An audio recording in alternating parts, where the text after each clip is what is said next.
नमस्कार बंधुरा आमी महुआ आबारो हाजिर हो गेছি नतून एक रेसिपि निये आपनादेर सामने। आज आमी बानाबो आलुर पायेस। आमी एखाने कड़ाई निये निয়েছি 1 लिटार दूध। आमी एखाने আমুল গোল্ডের যে প্যাকেটগুলো হয় সেগুলোই নিয়েছি। এখানে 1 লিটার দুধ প্রথমে গরম হতে দিয়ে দিলাম। যতক্ষণ আমার দুধটা গরম হচ্ছে ততক্ষণ আমি এখানে নিয়ে নিয়েছি দুটো আলু। আলুটাকে খুব ভালো করে আমি খোলা ছাড়িয়ে নিলাম, নিয়ে জলের মধ্যে ডুবিয়ে দিচ্ছি যাতে আলুটা লাল না হয়ে যায়। তাই এটাকে জলে ডুবিয়ে দিলাম। এবার আমি এটাকে বটির সাহায্যে পাতলা পাতলা করে কেটে নিচ্ছি। আমি এখানে বটি ইউজ করলাম, তবে আপনারা চাইলে চপারের সাহায্যে এটাকে কেটে নিতে পারেন। এরকমই পাতলা পাতলা করে কেটে নিতে হবে। বেশি মোটা হয়ে গেলে এটা খেতে খুব একটা ভালো লাগে না, তাই খুব পাতলা করে এটাকে কাটতে হবে। কেটে এটাকে জলে ডুবিয়ে রেখে এটাকে 2-3 বার জল পাল্টে খুব ভালো করে ধুয়ে নিতে হবে, যাতে আলুর মধ্যে থেকে যে স্টার্চগুলো থাকে সেটা যেন বেরিয়ে যায়। দেখুন এরকম ভাবে আমি কেটে নিয়েছি আর 2-3 বার জল পাল্টে এটাকে আমি ধুয়ে রেখে দিয়েছি।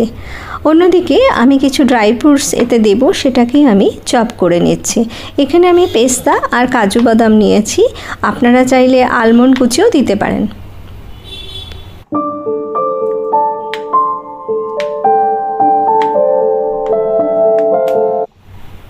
অন্যদিকে দেখুন দুধটা যেটা বসিয়েছিলাম সেটা আমার ফুটে এসছে, বেশ অনেকটাই গাঢ় হয়েছে। এর মধ্যে আমি দিয়ে দিলাম কেটে রাখা আলুগুলোকে, দিয়ে একটু নেড়ে ছেড়ে গ্যাসের ফ্লেমটা একদম লোতে করে আরও 10 মিনিট এটাকে আমি হতে দেব। এর মাঝে এর মধ্যে আমি 3-4টে এলাচকে ফাটিয়ে নিয়ে দিয়ে দেব, দিয়ে একটু নাড়াচাড়া করে এটাকে আমি 10 মিনিট হতে দেব।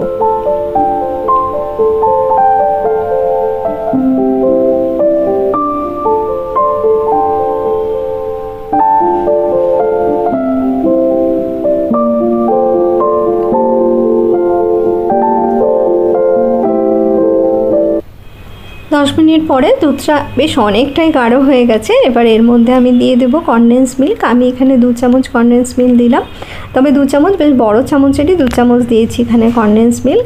एबार एर मध्य दिए देब आमी 2 चामच चिनी। एखाने ओई जे मिछरी चिनिगुलो हय सेगुलो आमी इउज करलाम, आपनारा चाइले एमनि नर्माल चिनी दिते पारेन।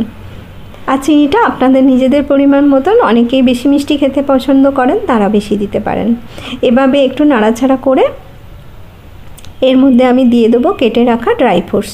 আমার আলুর পায়েস একদমই রেডি হয়ে এসছে। ড্রাই ফ্রুটসটা দিয়ে আমি 2-3 মিনিট একটু রেখে দেব, রেখে দিয়ে আমি এটাকে নামিয়ে নেব। এই আলুর পায়েসটি খুব সহজেই তৈরি হয়ে যায়, আর এটা যদি আপনি কাউকে খেতে দেন তাহলে কেউ বুঝতেও পারবে না যে এটা আলুর পায়েস না রাবড়ি। আপনারা অবশ্যই এটা একবার বাড়িতে বানিয়ে দেখবেন আর আমাকে কমেন্ট করে জানাবেন এটা কেমন লাগলো। আমার এই রেসিপিটি যদি আপনাদের ভালো লেগে থাকে তাহলে আমার পাশে থেকে আমার চ্যানেলটাকে সাবস্ক্রাইব করে দেবেন। আমি আবারও চলে আসবো নতুন কোনো রেসিপি নিয়ে আপনাদের সামনে। আপনারা ভালো থাকবেন, সুস্থ থাকবেন।